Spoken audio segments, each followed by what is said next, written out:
What's up, Tumnad lectures? In this video, we are looking at what we call the part 2 of the study in what we call the anatomy of the human heart.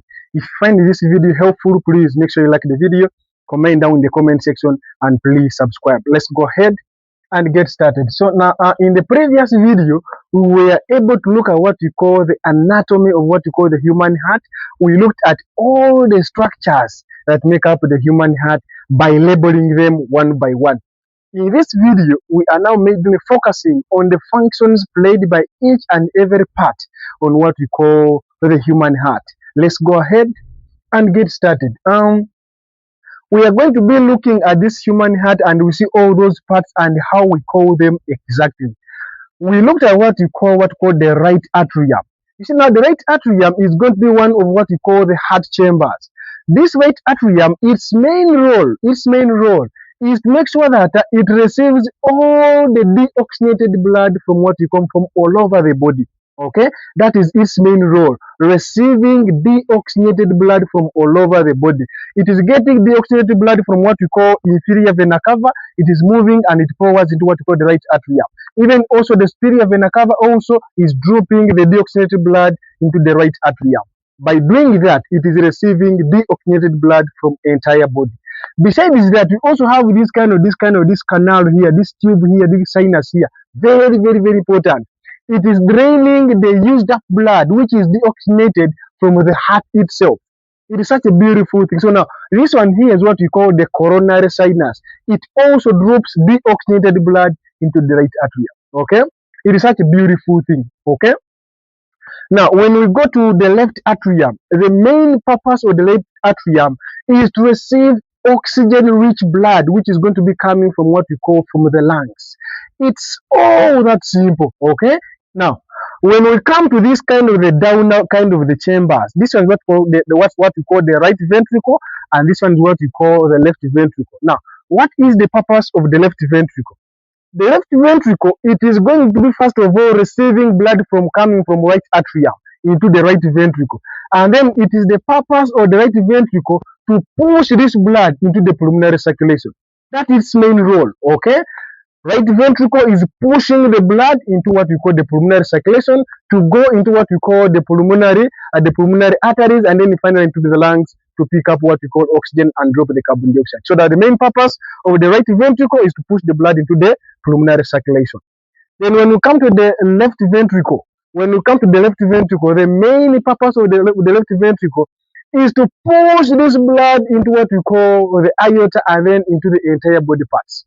It's all that simple. Now, when you compare the thickness of the myocardium of the left side and then the right side, you realize there's going to be a difference. This one here, it is a bit thinner and this one is a bit thicker. The reason for this is that the left ventricle is pushing blood to all over the body part. You can imagine how long the blood moves from the heart and it circulates entire the body. It needs that kind of the chamber to be too much muscular. Okay, and the reason why this one is a bit thinner, the right ventricle is a bit thinner, because for it is just pushing blood into the pulmonary circulation, it just goes to the lungs and then it comes back, and that's going to be a short distance. For that reason, it doesn't need to be too thicker as compared to what we call the left ventricle. Okay, that one also makes a lot of sense. When we come over on these structures here, they are what we call the tricuspid valve, or they can even be simply called the right atrioventricular valve. These structures are super very important. They are aiming at what we call unidirectional blood flow. Blood should come from right atrium to the right ventricle, and it shouldn't go back. In that way, it is preventing the backflow of blood from the what we call right ventricle back into what we call the right atrium. It is such simple, okay? When we go again to what we call the bicuspid valve, they are doing exactly the same role. They are preventing what we call the backflow of blood from the left ventricle back into what we call the left atrium during ventricular, what we call ventricular contractions. Okay, it is such a beautiful thing. So now, again, when you come on what we call these valves here, the aortic semilunar valve and what we call the pulmonary semilunar valve. These valves, they are also ensuring what we call unidirectional of blood flow. Once the right ventricle contracts, This blood has to move into what we call the pulmonary circulation, but it shouldn't come back. Okay, it is preventing blood from coming back into the right ventricle, and even also the aortic semilunar valve is preventing blood from coming back into what we call the left ventricle. Okay, it is such a beautiful thing. So now, the pulmonary semilunar valve and aortic semilunar valve, they are also ensuring unidirectional of blood flow. Okay, it is such a beautiful thing. Okay. When we come over on this structure, we are calling the right pulmonary artery. These are the kind of the vessels that are taking deoxygenated blood to what we call to the right lung. It's all that simple. It is delivering the oxygenated blood to the right lung to pick oxygen and drop the carbon dioxide. It is exactly the same role as what we call the left pulmonary artery. It is also delivering deoxygenated blood to the left lung to pick oxygen and drop the carbon dioxide. Okay?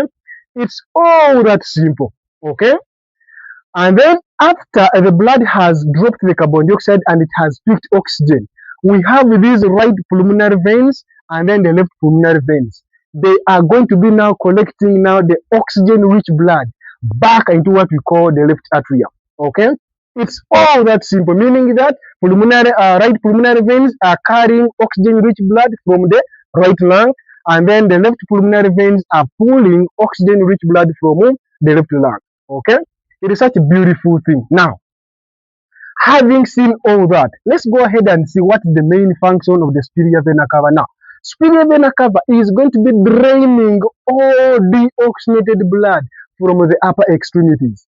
It's all that simple, okay? Its main role is to drain all the used up blood which is deoxygenated and drop it into what we call the right atrium. As simple as that. Exactly the same as what we call the inferior vena cava. He is draining all the oxygenated blood from the lower extremities back into the right atrium. That is it. All the used up blood, which is having a lot of the carbon dioxide and even some waste, is drained through what we call the inferior vena cava from the lower extremities back into the right atrium. Okay? Coming on this big kind of this structure here. This structure here is what we call the interventricular septum. This structure is super very important. This structure is trying to divide what we call the right ventricle from the left ventricle. That is it. Its main role is to separate these two kind of these lower chambers. By doing that, we are making sure that deoxygenated blood remains away from what we call oxygenated blood. However, in case there is a defect of what we call the interventricular septum, there is going to be mixing of what we call oxygen-rich blood and oxygen-poor blood. And that condition is what we call the tetralogy of Fought. Okay? Tetralogy of Fought is whereby there is a defect with this kind of the interventricular septum. Okay? Such a beautiful thing. So now, when we come over on this kind of this big kind of this tube, this one here is what we call the aorta. It's what we call ascending aorta, aortic arch, and then the descending aorta. So now you see this one here is going to be what we call the descending aorta. And generally, the aorta is going to be one of the main supply of oxygen-rich blood. All the blood leaving what we call the left side of the heart into the entire body circulation, it has to pass through what we call the aorta. Okay, by doing that, as this aorta reaches on the aortic arch here, okay, we are going to be having three great vessels. We're having the number one, which you call the brachiocephalic trunk, the second one, which you call the left common carotid artery, and then the third one is what we call the left subclavian artery. These kind of the arteries together, they are feeding oxygen-rich blood, nutritious blood to all the upper extremities. We shall go into the detail and see individually one by one and see the exact areas where they're going to be supplying. Okay? It is such another a beautiful thing. Now, when we come over here on the right atrium, we have this kind of this ruminant tissue. This tissue is super very important.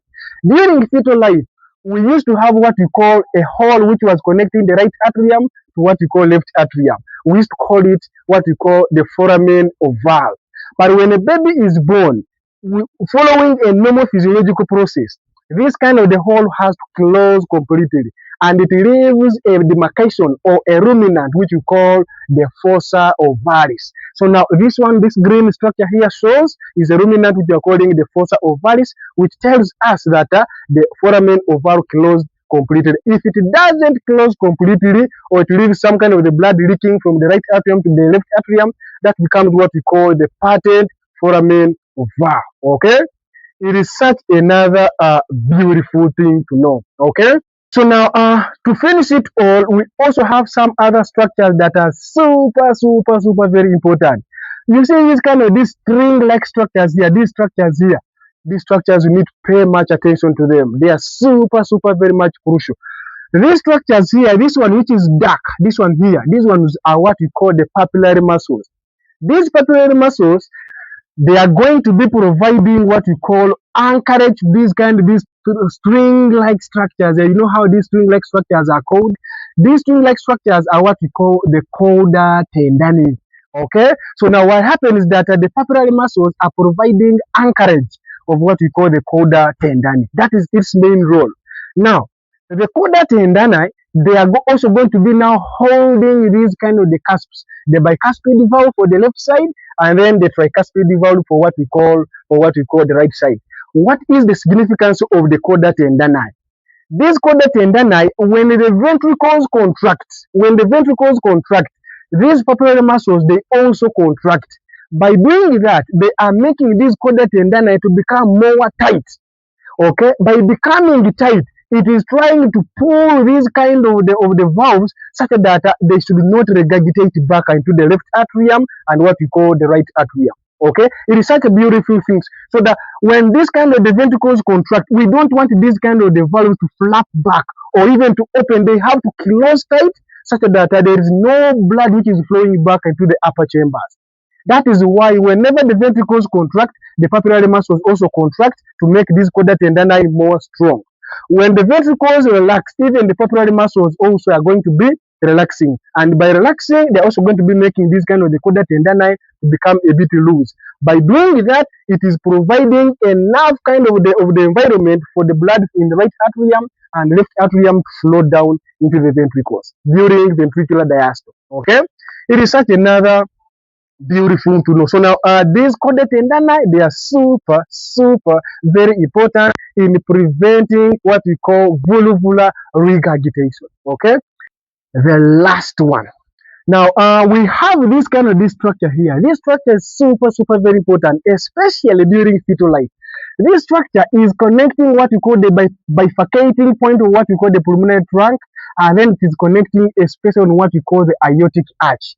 This structure here is very much special. This structure here is what we call the ductus arteriosus.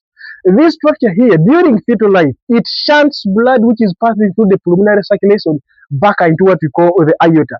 And the reason for this is that we don't want blood to go into the lungs because during fetal life, the lungs are not functional. Okay, that's why it has to shunt this blood to go into what we call the aorta, and then it is distributed on all over body parts. Okay, so now this structure is very much is what we call the ductus arteriosus. Okay, it makes a lot of sense. Okay.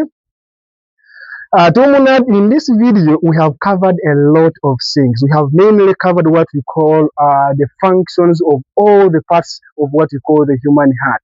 In the next video, we are going to go into an extra mile. We look at what we call the layers of what we call the wall of the heart. You're going to be focusing on this kind of the layer of what we call the heart. Okay, so now if you think whatever I have talked is making sense, is adding to you, you have enjoyed, please, you can support me, and that one can be done by a couple of means. You like the video, comment down in the comment section, and please subscribe. Thank you very much for watching. Tumnad, as always, until we meet next time.